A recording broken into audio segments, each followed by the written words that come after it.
ময়দানে যেখানে কিছুটা অস্থিরতা ছিল তা কোথাও যেন ধীরে ধীরে থেমে গেছে। জওহরলাল নেহরু রোডের মেট্রো স্টেশনের পাশ দিয়ে কিংবা পার্ক স্ট্রিট থেকে ময়দানে ঢুকলে মনে হতো কিছুই ঘটছে না, কিন্তু 24 ঘন্টা পরই এই জায়গায় বসবে এক বিশাল বিক্রির সমাবেশ।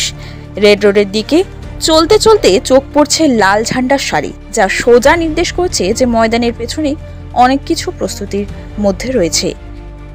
5 বছর আগের ইনসাফ ব্রিগেডের আগের দিন ময়দানে এত নিরুত্তাপ ছিল না। 2024 সালের জানুয়ারিতে সিপিএম এর ছাত্র যুব ফ্রন্টের ওই ব্রিগেডের আগের দিন ময়দান সজীব ছিল। তবে শনিবার একেবারে অন্য ছবি।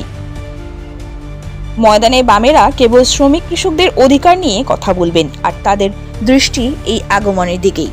তবে সেই একই ময়দান যেখানে এতদিন আগে রেড ঝান্ডার সৈনিকরা সক্রিয় ছিলেন, আজ সেখানে বেড়াতে আসা তরুণ তরুণী, কলেজ বিশ্ববিদ্যালয়ের ছাত্রছাত্রীরা, সান্ধ্য ভ্রমণকারীরা ভিড় করছে। 1 বছর আগেও এই দিনগুলোতে ময়দান পূর্ণ ছিল লাল পতাকা ও কর্মীদের পদচারণায়, কিন্তু শনিবার তার অর্ধেকও নেই। 1964 সালে সিপিএম এর প্রতিষ্ঠার পর এত দীর্ঘ সময়ে বামেরা বহু ব্রিগেড আয়োজন করেছে, তবে ব্রিগেডের আগের দিন কখনোই ময়দান এত নিরুত্তাপ ছিল না, বলেছেন সিপিএম বহু প্রবীণ নেতারা। তবে প্রশ্ন থেকে যাচ্ছে, তাদের ভাষণে কি ময়দানে সাড়া ফেলবে? আজ রবিবার বিকেলের এই প্রশ্নের উত্তর পাওয়া যাবে। ইতিমধ্যেই উত্তরবঙ্গ এবং অন্যান্য জেলা থেকেই কর্মীরা শহরে এসে পৌঁছাচ্ছেন।